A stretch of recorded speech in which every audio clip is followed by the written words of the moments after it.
Welcome to the broadcast. Now, the death toll in Baringo County has risen to 21 following hunger and famine that is currently being witnessed in the county.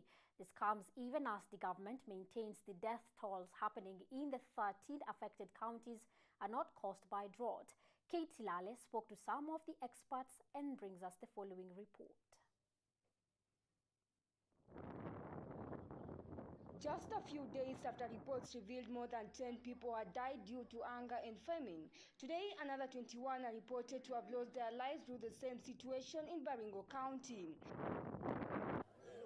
The government has confirmed that over 106,000 locals are in dire need of food in Baringo County, with Yati sub-county being the worst hit in the county.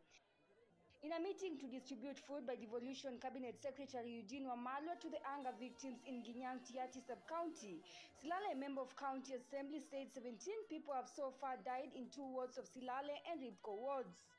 Year in, year out, this is not going to be the trend. Si kila mwaka tunakujanga hapa tunalete mahindi.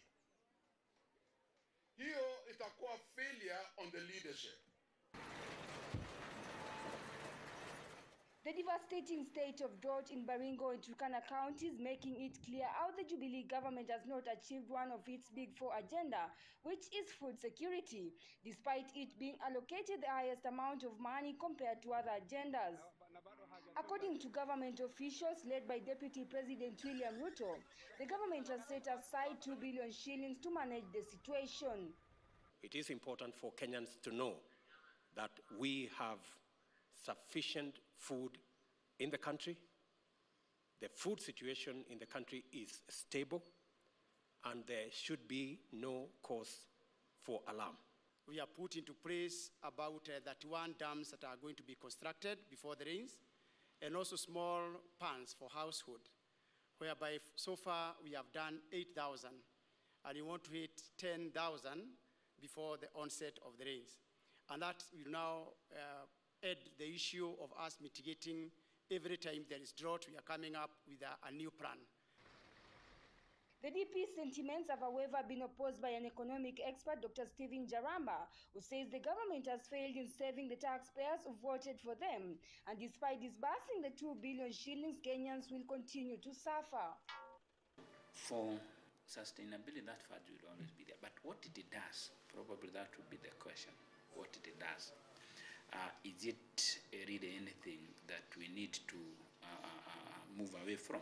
Sustainability of the 4 agendas, again, if you can't sustain the government, then you cannot sustain its programs.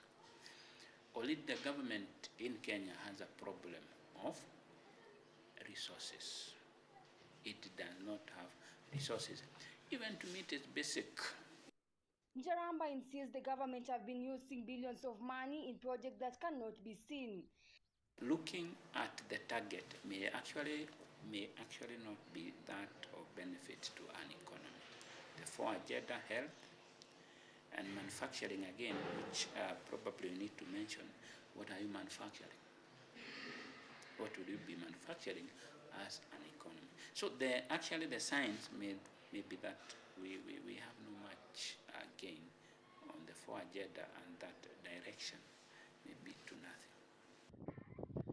However, the National Drought Management Authority boss, Joshua Rose, says the deaths occurring in the 13 counties are caused by diseases but not related to drought.